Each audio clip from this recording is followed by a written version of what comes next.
Frenchish. Belt ear. Okay. I'm adding eyes, Bridget, instead of you taking them away. Is that what that is? Sorry, I apologize. Okay. Lisa's mental health journey has taken her across the globe in search of the reason for an emotional roller coaster of extremes she experienced in her early 20s and 30s, spending thousands of dollars looking for the cure that never did balance her emotions until now, the realization of what holds true for each individual. Her personal process and discovery of life will be produced in a book in 2020 about her. Awesome. Yeah. Bipolar adventure called The Hole in My Soul. Lisa's message of sharing her raw and real manifesto about being human and finding love will leave you with the tools to move forward in your own life. Please welcome Lisa. Yeah, baby.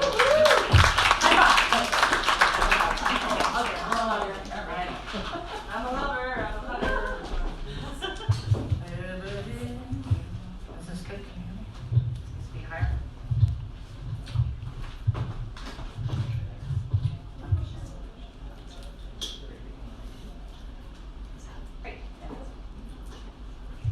Great. Thank you, Cheryl. And I just want to give a round of applause to WomenTalk.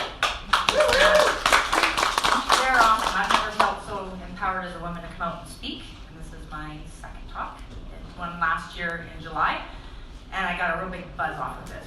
And I totally cleaned up in 7 minutes because I was so nervous. That timer needs to be on. And so I'm going to be sharing with you tonight a book that I'm almost done.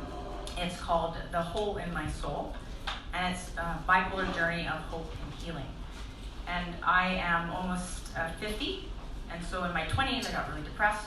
In my 30s I was diagnosed with bipolar 2 disorder, and then I went on this long journey searching, you name it, shamanism, oils, landmark, DeMartini, Bruce Lipton, Joe Dispenza. I've done it. You go to my website, you've got a long list of people that I've followed. So I'm going to share 3 things, which is the beginning of where I came from, some really cool stories, and then third, the solution that worked for me. And I'm not a doctor, I'm not inviting anybody to do this, it's just what worked for me. Okay, so in 1971, when I was 10 months old, my father passed away on this road from Cochrane to Calgary. And that's the first hole. And my mother, how she coped with Valium and alcohol.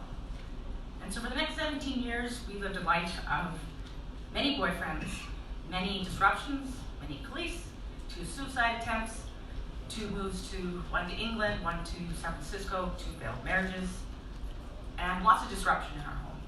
So my environment wasn't really a safe place to be at home. And I grew up as a very shy girl, very hyper vigilant. And my mom, as much as she loved love and loved being in love, her gifts to us were elegance and grace and manners, and her sense of humor and her fun, and then also her do whatever the fuck you want. Wrong. Just go figure it out on your own. Just get out of my sight, and 8 o'clock, get out of here. So, awesome. Really good for Lisa Belter. I did believe in love, however, and I believed that I was going to get married, find the man of my dreams, and live happily ever after. So when I was 18, I met a really hot pilot from Moose Jaw, and we had this beautiful love affair where I had all my first real sexual experience, my real sense of going out for dinner, drinking, dancing. He played piano, he played guitar, he sang love songs to me, 10 years older than I was, and I fell in love with this guy named Rob. So on my way home, on the bus from Spectrum Resources, I'm daydreaming out the window about all that good stuff that happened on the weekend. And his words to me, his kindness to me, hopes of the future with us. And I was just lost in his love at 18 years old. And I get home through the front door and the phone's ringing. It's my girlfriend Chrissy. Lisa, pick up the phone, pick up the phone. Rob's on the TV, Rob's on the TV. Well, all right, go to my mom's room, turn on the TV. Holy shit. Rob Ravel died in a plane crash. And when when you're in love, when your heart's in love, when you're young, you just fall apart because that's what you do, fall apart. And when your mom doesn't say anything to you and doesn't want to acknowledge her pain from her husband dying, that really was like a sucker punch to my gut. And it was like I was left there, like raw, like, you know, like raw and real, like on my bed. And that's when I knew that I was alone, that my mom was never going to be that mother, ever. And so I moved out when I was 18 and started my life. And a couple years later, I met a really awesome guy and was pregnant, had an abortion, moved in a house with him, didn't work out. And I had these successions of relationships that didn't work out for me. And even though my heart really wanted to be with somebody, I was just so dysfunctional because I was waiting for that shoe to drop, you know, for that guy to die, or for somebody not to show up, or for there to be a beating or a police car. And I was just wired that way. I was waiting and wired for somebody to kick me in the gut again. And so I kept trying in my 20s. I got depressed in my 20s. I tried different things. They didn't work. And I was just starting to kind of go down this spiral, like a deep spiral. And I dated a really great French guy, dated a really great American guy who, again, he committed suicide. And I was like, okay, he committed suicide, great. Well, fuck you and fuck off. Okay, that's it. I'm gonna go there and I'm gonna get my life. And I'm gonna paint. No, I'm gonna be an architect. No, I'm gonna be a designer. Yeah, that's it. Yeah, all you men, fuck you, fuck up. I'm gonna. Yeah, this is how I was. I started to become very angry and very mean woman. Like inside, if you pissed me off and I was going through a manic or a cycle, I would plow you and I'd take my sword. You'd be dead. With my words or my stilettos, fuck you, fuck off, was my message to most men. And then I got into my 30s and I got diagnosed with bipolar because I had a nervous breakdown, and that just shut me down into the ground. Then this journey went on. There was a reason for my brain doing what it was doing. I didn't believe that it was genetic. I still don't. And I went on this journey of up and down and up and down. And most people that know bipolar people know that they have this weird thing about them that says, I don't need my drugs, I feel good. And then you go off and on them. And I'm lucky that I didn't turn to drugs or alcohol because I've always had a health background and I believed in wellness. And so I just went on this journey, and then by the time I was 40 and I had my daughter, that was it. It was time to smarten up and stay on my drugs. I was really depressed, postpartum depressed. Worked through that, left my relationship, got a great job, thought that I was now solved. I had this $100,000 job, plus, and now I'm going to go off my drugs. Slowly though. I'm going to be smart about it. I'm going to watch my sleeping, my spending, my sexual habits, everything that I could. I'm going to watch that.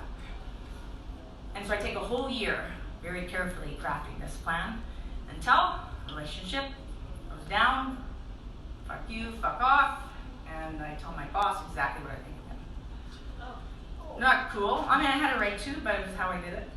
And so I lost my job. Nobody really knows that. It was a payout, but they were pushing me out pretty fast. And so now I'm down again. But in the meantime, I've been writing my book. And the ending of my book is, I did it. I got off my drugs. I solved my problem. But now I don't have an ending for my book. What the hell? So I stopped writing my book. I crashed for about 2 years with the economy, with everybody else. And I'm just lost. I'm just walking around lost. So now fast forward to last year. I always believe in love, so I'm always dating. And I'm dating this guy, and he's got my soul. Like, he's like, I don't know, there's something going on. He's got my soul. And I'm thinking, I'm gonna learn something here. I just like him too much. Like, it's not fair. I just like him too much. But he didn't like me. But I'm gonna try to keep my heart open. I'm reading David Data. Come on, breathe. Relax, just feel the emotions, the touches of love. He can fuck around, do what he wants, but I'm keeping it open. I'm doing this one. I'm not planning that pattern again. No way, sister. I'm not doing it. And so, it's a short-lived lesson. It's only 2 months, but where I go with that is to my bookshelf, and I pull out David Data finding God through sex. And it alters my soul direction. It alters my consciousness. And all of a sudden, I get it. You know, consciousness is all around us. The masculine is all around us. And if you feel it, you can feel it penetrate you. Like you would need a man to penetrate you, like on a sexual side and on a soul level. If you just feel that consciousness, it just penetrates you. And I had this epiphany. It was like a God moment, and I'm sitting on my stairs going, oh shit, I don't need a man. I'd like to be with a man, but I don't need a man. And so now all of a sudden something starts to shift, and I see this guy as my lesson and my soul lesson. I got the ending of my book because everything's making sense because I read 10 books probably in 5 weeks. And I'm on my path to finish this book. Gratefully, a really nice man gave me some money as I just finished a book. So I made a commitment to finish my book at the end of February. And so the ending of the book really is these lessons that I've learned about women. Is bipolar really is like a magnet. It's got a positive and a negative. It's also got a masculine and a feminine. And so if you're just in your masculine all the time, you don't attract anybody. You attract more men or more competition. And if you're in your feminine too much, you become the nurturer and everybody walks over you. And it's like finding that balance. But at core, I am a feminine. 80% of me is feminine.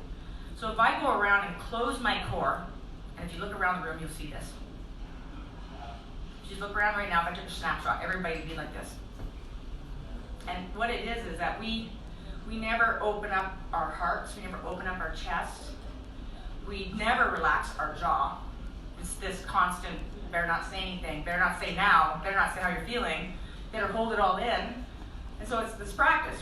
Release your jaw, release your shoulders, open your chest, and breathe. Feel and breathe. If you just do that, you're just like this weight comes off you. And so I've been practicing that since November, just over and over and over. And magic happens when you do that, because then the masculine can actually come in. Because if you're like that, your legs are closed, he's not coming in, and that's just a metaphor. So if you open back up, he can come in. So this whole practice for me was just, I'm going to relax. I'm not going to go fuck you, fuck off. I'm not taking out my sword. Lay down my sword. That was from the Queen's Code. Lay down my sword. And now I'm just opening and feeling. And every time I want to say something to the masculine, I just say it like that. I grunt, I growl. I'm like, no, because the masculine gets sounds more than they get our voice. If you want to get your guy, just go, like if you did that, if you walk by anybody, you walk by a woman in a crowd, I've tried this, you go, like really like in a crowded room, women are like, what the hell? Yeah. Radar for that shit. So you can do the same thing with your guy. Don't say anything, just nail him with that hiss or something. Like, that's what I did to the last guy. I'm like, he's like teasing me in bed, and I'm like, would you just penetrate me? Like, what's the problem here? Like what's the problem? And so I'm like, oh. So I go to reach over to get out of bed. He's like trying to get me all worked up again because he knows I'm leaving. And all I do is I go, and he goes, jumps like in the bed. And I'm like, fucker, like in my head, I'm like, fuck back. Right? Oh no, I'm sorry, I'm just laying down my sword. Oh, sorry, is that too loud? Oh, I'm sorry about that. Whatever. Never heard from that guy, I guess. But that's my practice, though. Yeah, I got a lot of energy, so I'm trying to harness that. And you should see my road rage is really bad. My girlfriend on stage will attest to that because she's talking to the phone like, you motherfucker, you just fucking cut me off, you fucking did it on fucking purpose.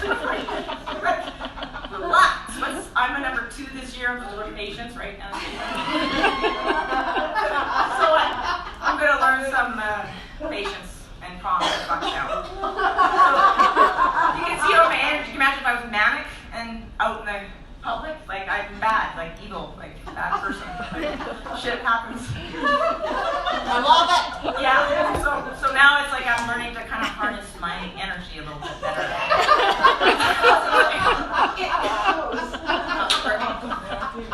And I do have a lot of energy. God's gifted me a lot of energy because I'm here on a mission. And my mission is to help women reclaim their femininity and reclaim their goddess and breathe and relax and attract the men that they do want in their lives and keep the men that they have if they want them.